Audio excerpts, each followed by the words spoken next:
El acueducto El Cuchillo 2 está casi listo. El gobernador del estado, Samuel García, anunció que para septiembre la zona metropolitana de Monterrey tendrá esta otra fuente de suministro. Por eso, esta noche nos acompaña el director de Agua y Drenaje de Monterrey, Juan Ignacio Barragán, para platicarnos todo acerca de este proyecto. Nos encontramos dentro de los 10 años que da la UNESCO para lograr en el mundo un envejecimiento saludable. Conozcamos sobre los objetivos de este plan de concientización que tiene como fecha meta el año 2030. Y en ese sentido también nos acompañará esta noche la doctora Mirnaelia García Barrera, titular del Instituto Estatal para las Personas Adultas Mayores, que nos ayudará a tomar conciencia sobre este sector de la población y también nos hablará sobre las actividades al respecto. Con mucho gusto les saludamos y les damos la más cordial bienvenida. Yo soy Daniela García. Y yo soy Roberto Uriel y les vamos a estar compartiendo información importante que nos ayuda a comprender la realidad de nuestro estado y de nuestra población. Y recuerden que esperamos su participación a través de nuestra página de Facebook Nuevo León en la Hora Nacional. También recibimos sus llamadas en nuestros teléfonos de cabina. Llámenos al 81 20 20 25 13 y 81 20 20 25 15. Iniciamos Nuevo León en la Hora Nacional.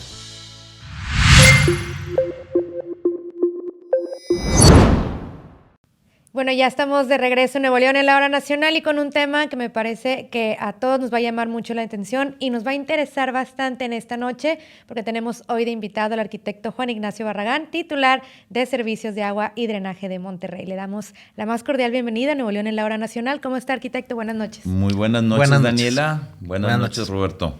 Gracias por darse el tiempo de estar aquí el día de hoy y la verdad es que yo insisto, el tema del agua hoy por hoy es sumamente importante, pero la verdad es que nunca debimos de haberle quitado la atención para nada y es por esto que se ha presentado aquí en el estado un plan maestro del agua muy recientemente y que se ha estado dando seguimiento en diferentes oportunidades, pero queríamos ver qué avances ha registrado hasta el día de hoy.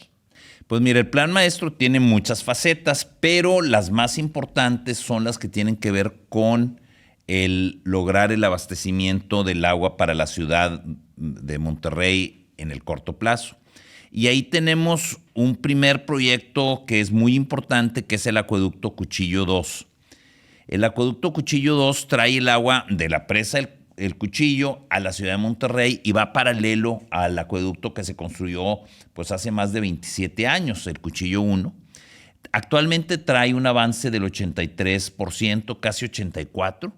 Y la otra obra muy importante de esta primera etapa es la Presa Libertad, que trae un avance del 58%. Entonces, estas son las dos obras más importantes que estamos incorporando en esta primera etapa. La cual de aquí, digamos, a mediados del mes de octubre debe de estar solucionando totalmente la problemática de la ciudad para los próximos 10, 15 años. Uh-huh. La construcción del acueducto El Cuchillo 2, perdóneme, ¿qué significa para el estado tener este segundo acueducto paralelo al que ya existe desde hace 27 años? Pues mira, en el corto plazo, lo que nos va a representar es un incremento de 1,200 litros por segundo. Esto es aproximadamente un 8% más de agua para la ciudad. Y estoy hablando del corto plazo de aquí al 13 de septiembre. Okay. Y ya para el mes de octubre vamos a llegar a los 5,000 litros por segundo. Pero lo más importante es que esta es una acción que emprendió el gobernador del estado, Samuel García, que tenía 26 años esperándose. Es decir, esta obra estaba programada desde el año 1997 y por falta de voluntad política no se había logrado avanzar. Gracias a las gestiones que hizo el gobernador con la presidencia de la República, hoy día pues ya estamos a punto de tenerla en funcionamiento. Faltan realmente muy pocos días. Sabemos que ha sido también una obra titánica que se hizo pues en tiempo récord incluso y que va a traer varios beneficios a la zona metropolitana, no solamente pues en el corto y mediano plazo, sino se espera que sea pues a muchísimo largo plazo, ¿no? ¿Nos podría platicar un poquito de este proceso? Sí, bueno, ciertamente es una obra titánica. Yo les puedo decir que nos ha traído trabajando muy intensamente. La obra se divide. Por una parte, la proveeduría de materiales la hace el gobierno del estado a través de Agua y Drenaje de Monterrey. La construcción se hace a través de 10 empresas constructoras, todas de Nuevo León, coordinadas por la Comisión Nacional del Agua. y la gerencia de la obra la hace la Secretaría de la Defensa Nacional. Entonces ha sido muy interesante el trabajo de coordinación. Todas las empresas de proveeduría, desde el acero, los tubos, las bombas, todas son de Nuevo León.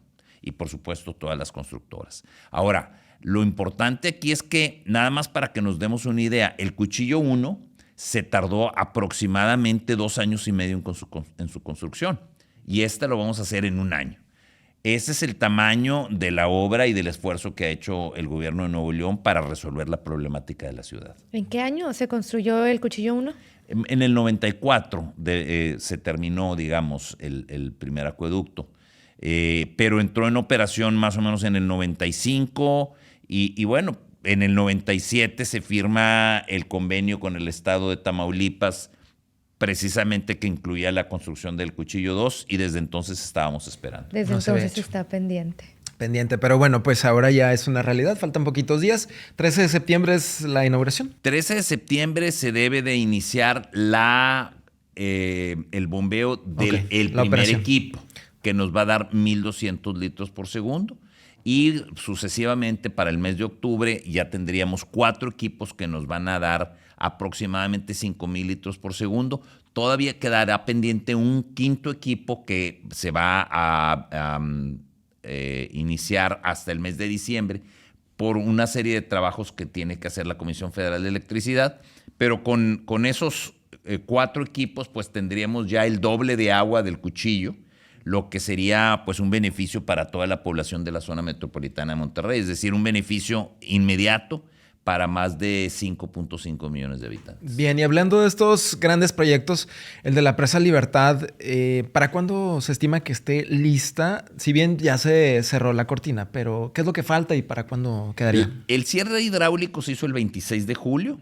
Con eso la cortina ya está comenzando a captar agua. Okay. Sin embargo, falta todavía levantar del punto, digamos, que tiene actualmente, que es la cota, 1520, falta levantarlo todavía unos 30 metros más. Eso se va a terminar más o menos al mes de diciembre. Y con eso ya quedaría terminada la presa en su conjunto. Faltarían algunos detalles, pero ya son detalles menores. Lo que sí es muy importante es señalar que la Presa de Libertad, aunque nos va a dar un volumen de agua grande, 1.6 metros cúbicos por segundo, tiene, a diferencia del Cuchillo, pues tenemos que esperar a que se llene, ¿verdad? Una presa nueva no da el agua de inmediato. En cambio, el Cuchillo va a ser inmediato. Que aparte, la Presa de Libertad es gigante. Sí, es la cortina más larga de América Latina, casi 2 kilómetros de largo, 1,970 metros aproximadamente de longitud. Es la cortina más larga de América Latina. Claro que por eso va a tomar tanto tiempo en llenarse, ¿no? Es enorme y tenemos que tener paciencia. Sí, las presas así son. Sí. Las presas necesitan tiempo. Además, pues si comienzas a sacarle el agua, pues se batalla más para que se llene. Pero hay cuencas en esa zona que nada más lloviendo esperamos que empiece a captar agua. Sí, por supuesto. ¿Cuál es el panorama ahí? El río Potosí es un río muy rápido. Ajá. Se le llama un río muy rápido aquel el que llueve y descarga el agua con una gran velocidad. Y ese va directo a la presa. Exactamente. Es el principal afluente o aportante de la Presa de Libertad, es el río Potosí. Ok, bien. ¿Y hay más, o sea, le va a llegar agua de otros afluentes? ¿O es sí, bueno, tiene diferentes afluentes, por supuesto. Además, hay algo muy importante. Ahorita el agua que está escurriendo por el río Potosí sí la estamos utilizando, pero en la presa Cerro Prieto. Es decir, del río Potosí a la presa Cerro Prieto hay un canal que se llama el canal Sotolar. Ese canal nos permite llevar aproximadamente 10 metros cúbicos por segundo. Mientras se acaba la construcción de la cortina, no estamos desperdiciando del todo el agua. Va a la Cerro Prieto. Va a la Cerro Prieto, así es. Ya una vez que pues termine todo y empiece ya a captar bien el agua y podamos ver cómo va avanzando todo esto, creo que también va a ser un gran punto turístico, pero luego... Bueno. Sí, el gobernador Y de deportes. El gobernador trae un proyecto muy padre ahí. Digo, es algo que ya no está en el ámbito de agua y drenaje, pero sí, como tenemos terrenos que se compraron para digamos, para permitir la construcción de la presa, quedan algunos sobrantes y ahí seguramente se van a aprovechar para instalaciones turísticas, recreativas. Deportivas y recreativas, sí, claro. Beneficio, digámoslo, en todos los sentidos para el Estado. Claro. Y para la población de los municipios de Linares y Montemorelos son fuentes de empleo. En fin, o sea, tiene muchas ventajas, pero eso ya no nos toca a nosotros. Dice, no, yo nada más hago la presa y lo administro, pero ya todo lo que viene después ya no me toca a mí. Así es. Arquitecto, ¿le parece si hacemos una pausa? Pero ahorita regresamos con más información aquí en Nuevo León, en la Hora Nacional. Con mucho gusto. Mañana 28 de agosto es en México el Día de las Personas Adultas Mayores. La intención de la UNESCO es lograr antes del 2030 la concientización para alcanzar un envejecimiento saludable en el mundo. Presten atención a lo siguiente.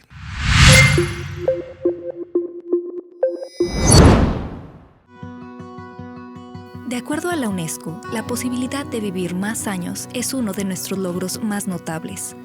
La mejora de las medidas de salud pública, mejores infraestructuras de saneamiento y prácticas de higiene, y avances como las vacunas, los antibióticos y los servicios de atención médica de emergencia han hecho que disminuya el número de muertes durante la infancia y provocando que la esperanza de vida sea más larga. La población mundial está envejeciendo. Los datos sobre el envejecimiento demuestran que aumentan el número y la proporción de personas de 60 y más, y que los más afectados serán los países en desarrollo. El envejecimiento de la población repercute en todos los aspectos de la sociedad, en particular los mercados laborales y financieros, la demanda de bienes y servicios como educación, vivienda, salud, atención a largo plazo, protección social, transporte, información y comunicaciones, así como en las estructuras familiares y los lazos intergeneracionales. Para impulsar el envejecimiento saludable, será necesario introducir cambios fundamentales, no solo en las acciones de nuestro día a día, sino también en nuestra forma de pensar, sentir y comportarnos frente a la vejez y el envejecimiento. El edadismo son estereotipos, prejuicios y discriminación hacia las personas en razón de su edad. Actualmente se ve mucho en nuestra sociedad y tiene efectos dañinos en la salud y la participación. Los estereotipos generalizados de edadistas son los que se muestran a las personas mayores uniformemente como frágiles, costosos y dependientes. Estos datos no están respaldados por ningún estudio y restringen la capacidad de la sociedad para reconocer y liberar el potencial humano. Combatir el edadismo debe ser parte integral de los 3 ámbitos de actuación con los que se pretende mejorar la vida de las personas mayores, sus familias y sus comunidades. La primera, las comunidades deben adaptarse a las personas mayores desarrollándose de manera que fomenten la capacidad de las personas mayores. La segunda, garantizar a las personas mayores una atención integrada y centrada a las personas. Y la tercera, proporcionar acceso a atención a largo plazo en la comunidad a las personas mayores que lo necesiten. Y todos están conectados. Por ejemplo, la atención y el apoyo comunitario son esenciales para prestar cuidados integrados y centrados en la persona. La atención integrada y a largo plazo es un dominio fundamental de una comunidad adaptada a las personas mayores. La lucha contra el edadismo debe llevarse a cabo en todas las políticas y programas. Los entornos físicos, sociales y económicos son determinantes importantes de la trayectoria de capacidad personal y capacidad funcional a lo largo de la vida de una persona, y en la vejez son influencias poderosas en la experiencia del envejecimiento y las oportunidades que éste ofrece. Los entornos adaptados a las personas mayores pueden hacer que éstas envejezcan en condiciones de seguridad en un lugar adecuado para ellas, que estén protegidas en las emergencias humanitarias, que sigan evolucionando como personas, que se cuente con ellas y que contribuyan a sus comunidades manteniendo su autonomía, dignidad y salud.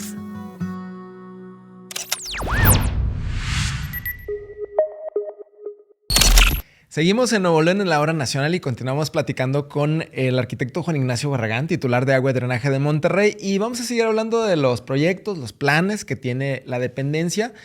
Y uno de ellos es este programa de modulación de presiones, que pues es una realidad, es un programa que se está implementando y es un programa que ahora sí que llama mucho a la conciencia de todas y todos. Entender que pues el agua la tenemos que cuidar y que la autoridad en este caso en su responsabilidad no está haciendo lo conducente, que es este programa de modulación de presiones. Platíquenos en qué consiste. Mira, la modulación de presiones es el uso de la más alta tecnología que existe para hacer un uso eficiente del agua.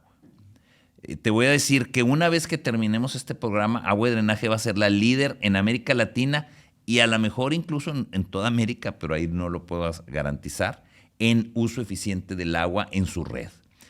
¿Por qué? Porque muchas veces por la ubicación de los tanques, las lomas, las colonias, hace que algunas áreas tengan unas presiones muy altas. Digo, sin entrar en muchos temas técnicos, una presión normal es del orden de los 2 kilos por centímetro cuadrado. Hay algunas casas que tienen 6 o 7 kilos por centímetro cuadrado. Cuando le abren a la llave sale muchísima agua.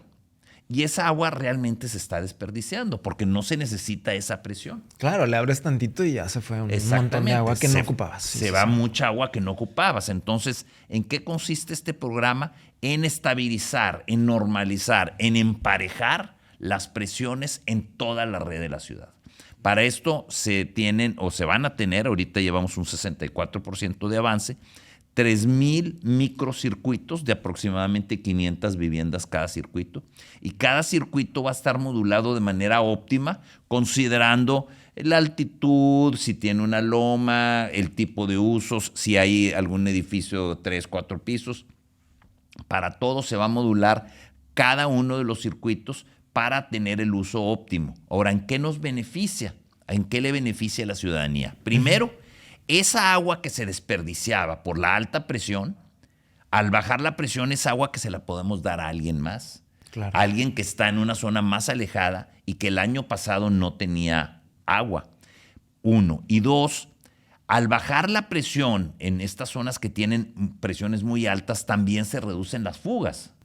Porque muchas veces las fugas se dan por el alta presión. Sí, truena la tubería o es tubería muy vieja en algunas casas. Exactamente. Incluso nos permite, como todo esto está conectado por telemetría, es decir, tenemos información en tiempo real de todo el sistema, podemos detectar dónde hay una fuga, en qué circuito hay una fuga. Porque si, por ejemplo, en el día se gastan 10 y en la noche se gastan 8, pues no es normal. Normalmente en la noche debes de gastar 3. Entonces, si se están gastando 8, quiere decir que ahí hay una fuga importante. Entonces, detectamos la fuga y de esa manera cada vez hacemos más eficiente el sistema.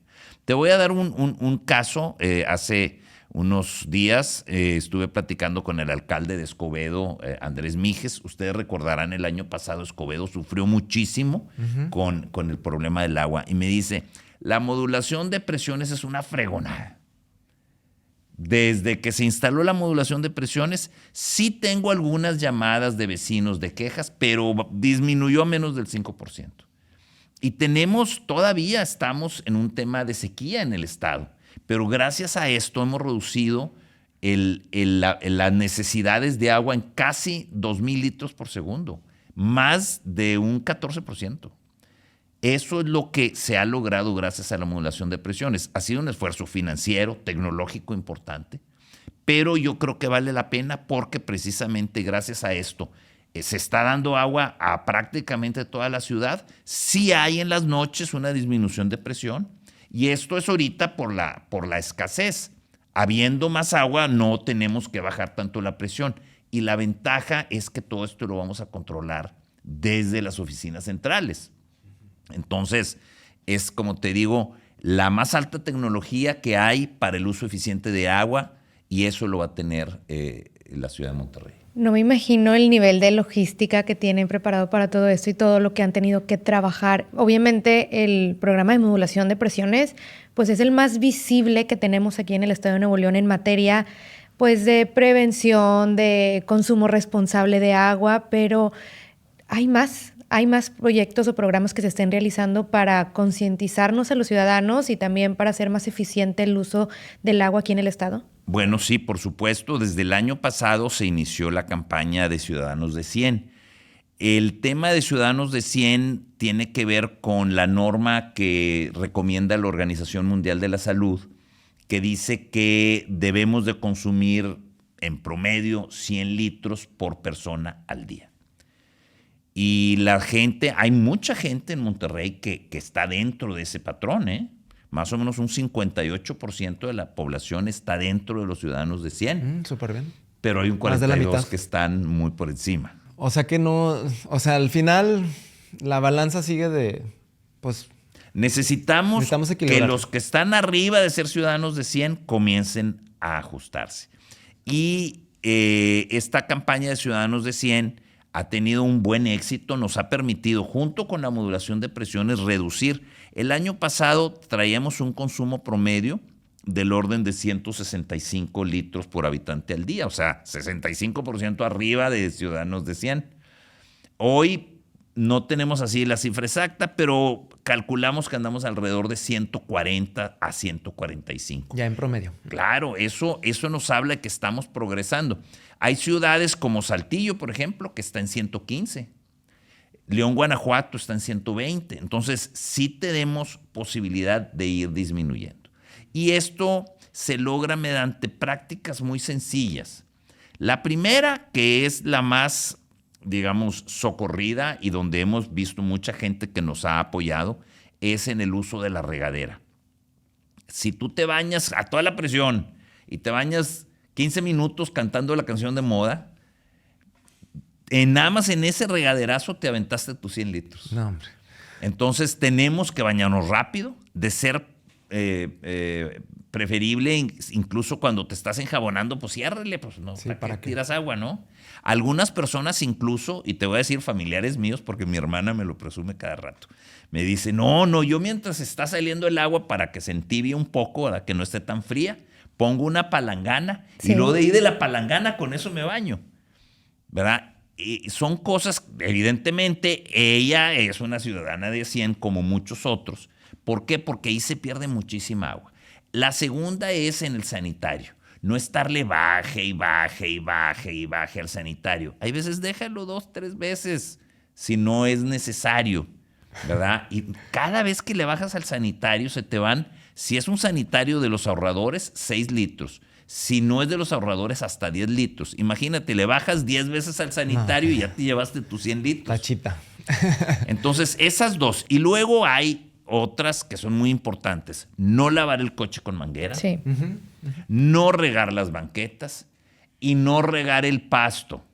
No regar el pasto. Ahora, una vez que la situación se normalice, pues puedes ser un poquito más laxo. Pero ahorita que seguimos en sequía, necesitamos que todo mundo se ponga la camiseta de Nuevo León, de un Nuevo León solidario y ser ciudadanos de 100. Pero yo creo que son acciones que debemos de adoptar en este momento y quedarnos por el resto de nuestra vida. No sé qué opinas, Roberto. Sí, justamente. Digo, el tema es muy amplio y desgraciadamente el tiempo es corto, pero sí quisiera que nos dejara ya para finalizar con una reflexión al respecto de lo que comenta Daniela, porque todas estas recomendaciones obviamente pues nos las han repetido muchísimas veces las autoridades en su responsabilidad sobre este tema, obviamente pues nos lo han dicho, pero ahora sí que ¿qué reflexión dejarle a la gente, a la persona que escucha estas recomendaciones todos los días y parece que no hemos entendido, arquitecto? Porque sí, está la responsabilidad de la autoridad, pero nosotros somos quienes estamos gastando esa agua y es un recurso natural no renovable. Así es, el agua es un recurso de la naturaleza. En la autoridad, en este caso nosotros, solamente la distribuimos, ¿verdad? Entonces, si no hay agua en la naturaleza, pues tenemos que ser ahorradores y en eso tenemos que serlo todo. Pero yo me voy muy entusiasmado porque he visto una excelente reacción de mucha gente. Y tú vas por ahí, preguntas, una encuesta entre tus amigos y tus familiares y vas a ver que muchos te van a decir, sí, yo sí lo hago, yo me baño rápido. Y señalar a los que no lo hacen y decirle, oye, pues súmate a los ciudadanos de 100. O sea, realmente no te cuesta nada. Es nada más un tema de organizarte.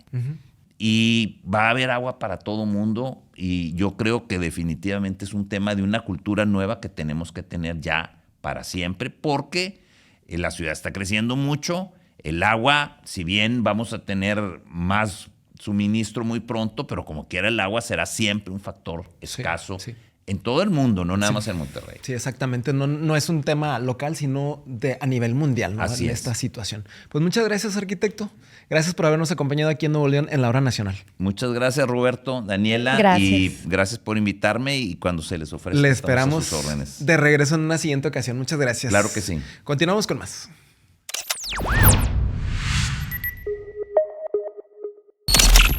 Y continuamos con más, Daniela, aquí en Nuevo León en la Hora Nacional, y nos da mucho gusto recibir a Mirnaelia García Barrera, directora general del Instituto Estatal para las Personas Adultas Mayores. Buenas noches. Buenas noches. Bienvenida. Gracias por la invitación, Roberto. Daniela, gracias. Gracias a usted por acompañarnos. Oiga, el mes de agosto es un mes dedicado a las personas adultas mayores, y mañana lunes 28 de agosto, es el Día de las Personas Adultas Mayores. Sí. Y del abuelo y de la abuela. Y del abuelo y de la abuela. Que no es lo mismo abuelo o abuela que persona adulta mayor. Así es. La persona adulta mayor es aquella persona de más de 60 años. Hay algunos países que establecen de más de 65 años. Y el abuelo y la abuela es aquella persona que tiene descendencia, ¿verdad? O sea, que sus hijos tienen hijos o hijas. Entonces, esa es la gran diferencia, pero también se conmemora el 28 de agosto, el Día de las y los Abuelos. Pero todo el mes de agosto, el Día de las Personas Adultas Mayores, por los derechos humanos que debemos de reconocerle a todas las personas adultas mayores que existen en México y en el mundo. Claro. Ahora, no me va a dejar mentir, Sí. pero hemos visto cómo en los últimos años, pues sí hay un crecimiento importante del grupo de personas adultas mayores, ¿no? Estas personas arriba de este rango de edad, afortunadamente. Cómo ha ido evolucionando la medicina, cómo ha ido evolucionando todo para permitirnos tener este grupo demográfico creciendo. No sé si tienen ustedes datos de cómo está enfrentando Nuevo León este crecimiento demográfico poblacional en ese sentido. Bueno, primeramente, precisamente esa es una de las tareas del IEPAM. Hablar de establecer todas estas políticas públicas, de lo que tiene que hacer Nuevo León, instituciones de gobierno, la sociedad civil organizada, las instituciones privadas, las empresas y además la academia, para poder entonces vivir estos cambios fundamentales de este envejecimiento. Fíjense, somos en Nuevo León, según el censo del 2020, el 11.3% de la población, las personas que ocupamos este grupo etario. Y a nivel nacional, el 12%. Y el pronóstico es para el 2010, el 2010 fuimos un poquito menos de alrededor del 8%. Y para el 2050 vamos a ser el 22%. Y en algunos países del mundo van a ser el 25%, 1 de cada 4. Entonces, esto es la pirámide poblacional, se está transformando. Uh-huh. Va a haber más adultos mayores en el 2050 que niñas y niños. Uh-huh.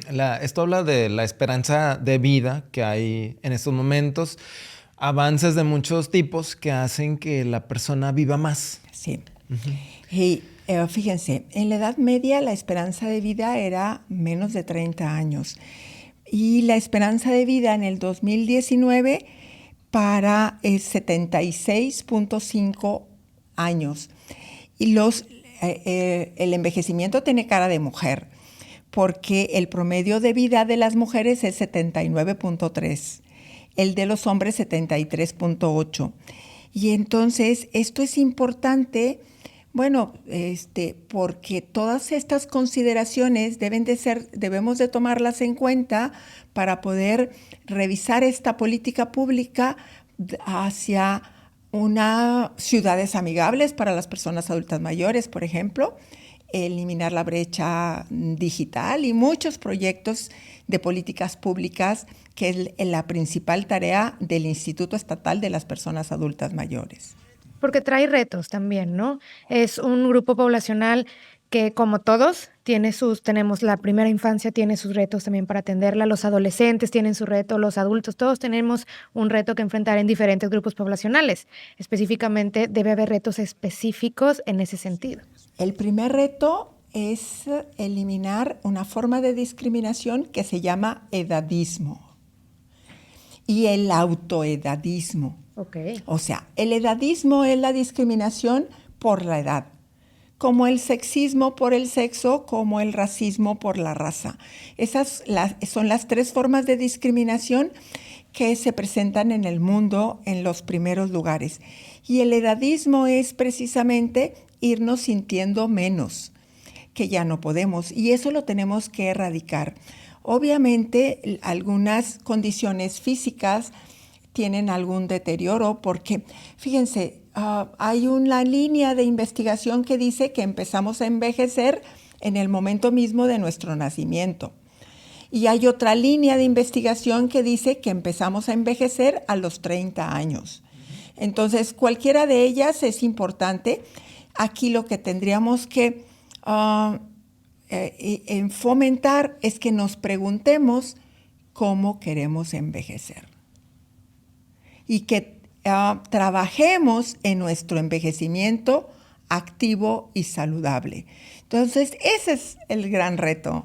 Eso se trabaja desde antes, claro, ¿no? Con la agilidad mental, desde jóvenes, desde adultos jóvenes, con nuestra alimentación, con el ejercicio, el movimiento que tenemos, ¿no? Sí, recuerden cuando las generaciones pasadas hablábamos de las adultas mayores, pero les decíamos viejita, ancianita, abuelita, ruca, etcétera, ¿no? Juventud acumulada, de oro. Sí. Un montón de términos. Sí, que no son los correctos. Okay. Entonces, y veíamos que había un deterioro físico muy importante. Ahora tenemos que pensar, son nuevas vejeces. Y tenemos que, sí, hay diferentes vejeces. Y entonces hay algunas personas que quieren, que empiezan a hacer ejercicio o que son grandes competidores y pueden empezar a los 60, a los 65, a los 70. A cualquier edad podemos proponernos y triunfar en algún deporte, etcétera. Eso lo podemos hacer. Es cuestión de disciplina. Y esta es la nueva forma de ver el envejecimiento. Y todo tiene que ver en todo el compromiso que tenemos que generar como política pública y educarnos. Ahora, ya que mañana es el día ahora sí que principal, 28 Sí. de agosto, ¿qué podemos hacer? El resto de la población que no estamos en ese sector etario. Sí, en este grupo etario. En este grupo etario, perdóneme. Ajá.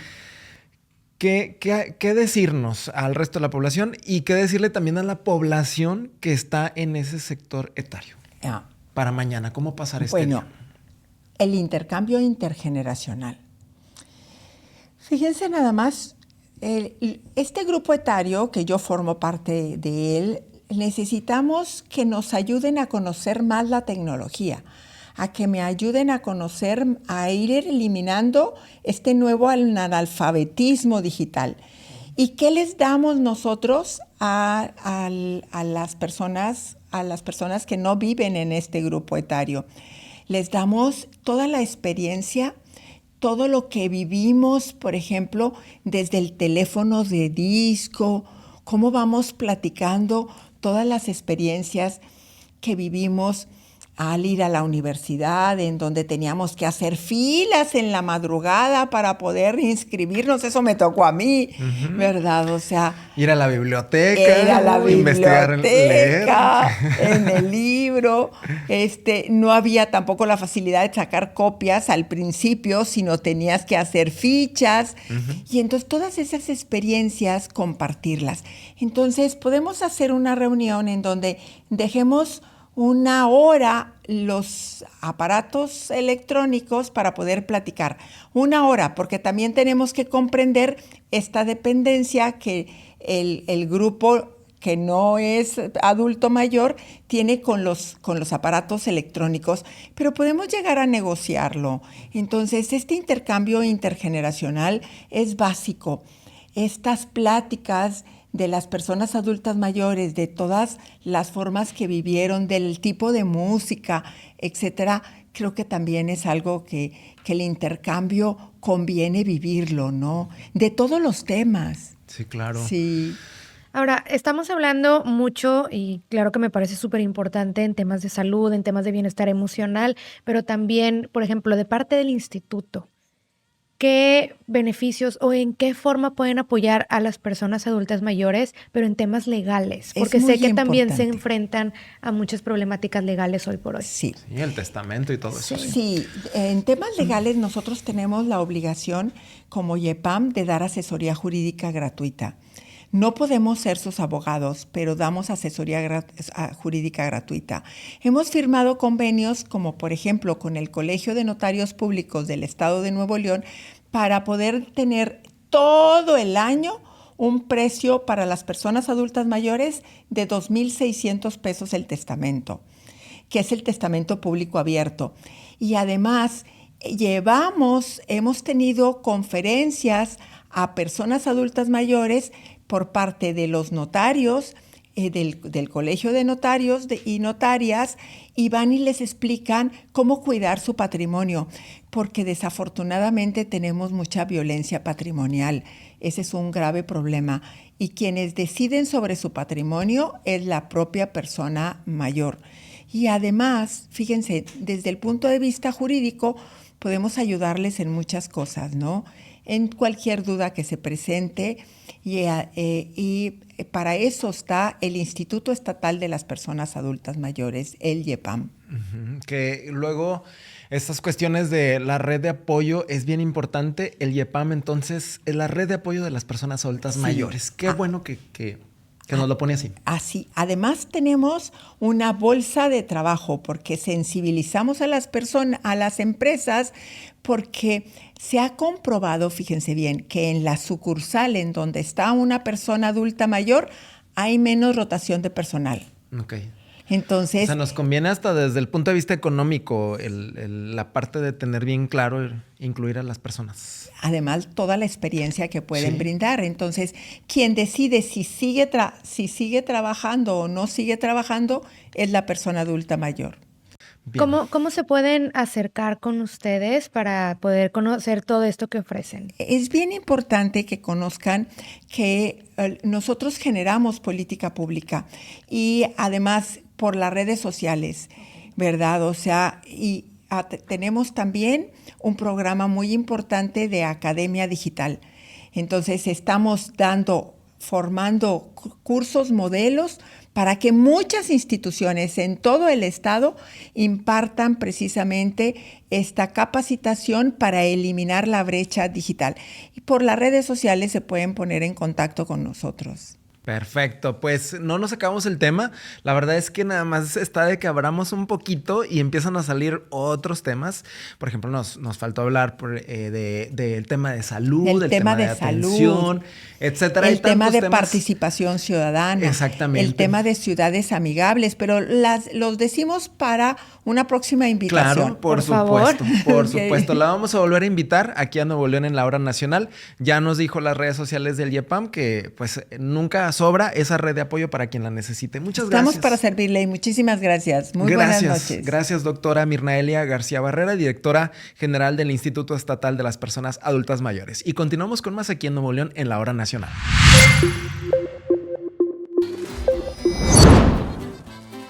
Y antes de despedirnos, les tenemos nuestras propuestas de eventos artísticos para los próximos días. La Pinacoteca del Estado presenta la exposición Cosmogónica, los artistas y sus mundos alternos. Son 37 artistas que nos proponen conceptos como la alteridad, la posibilidad de experimentar trascendencia u ocaso, nuestra luz y nuestras cenizas, futuras partículas que volverán a su origen. Esta exposición concluye este martes 29 de agosto, así es que no se la pierdan, visítenla en un horario de 10 de la mañana a 6 de la tarde. La entrada es libre. Y para los aficionados de la música clásica, Conarte presenta el ciclo de sonatas para piano de Beethoven. Las 32 sonatas para piano de Ludwig van Beethoven, interpretadas durante 4 veladas por el pianista alemán Stefan Möller. Del 7 al 10 de septiembre, ustedes pueden disfrutar de estos conciertos en la gran sala del Teatro de la Ciudad, con los siguientes horarios: jueves y viernes 20 horas, sábado y domingo 19 horas. Consiga sus boletos a través de Arema Ticket. Hay actividades en las esferas culturales de todo el estado. El guitarrista Héctor Guerrero presenta concierto en la Esfera Cultural de Galeana, este miércoles 30 de agosto a las 4 de la tarde. La Esfera Cultural de Galeana se encuentra en la carretera Galeana-Iturbide, en el entronque con Ejido Bronzeville. La entrada es libre. Y también la Esfera Cultural de García tiene actividad. Habrá concierto de música vallenata y cumbia con la presencia de las amantes del vallenato. El próximo viernes 1 de septiembre a las 18 horas con entrada libre. La Esfera Cultural de García se encuentra en Avenida Real de Minas sin número, en el Parque Lineal de la colonia Valle de Lincoln. Y no se pierdan la oferta cultural y artística que ofrecen los museos de todo el estado. En esta ocasión les recomendamos visitar los 3 museos: el Museo de Historia Mexicana, el Museo del Noreste y el Museo del Palacio, en horario de martes a domingo de 10 de la mañana a 8 de la noche y de miércoles a sábado de 10 a 6 de la tarde. Disfrútenlos en familia. Amigos, Roberto, concluimos este domingo Nuevo León en la hora nacional. Muchísimas gracias por acompañarnos. Yo soy Daniela García y los esperamos la próxima semana, domingo 22:30 horas. Yo soy Roberto Uriel, agradeciéndoles su atención. Esta es una producción del Sistema de Radio y Televisión de Nuevo León y la Oficina de Comunicación del Poder Ejecutivo del Gobierno de Nuevo León, con la colaboración de la Secretaría de Cultura de Nuevo León. Ahora, con el debido respeto, escuchemos el himno nacional mexicano. Nuevo León en la hora nacional.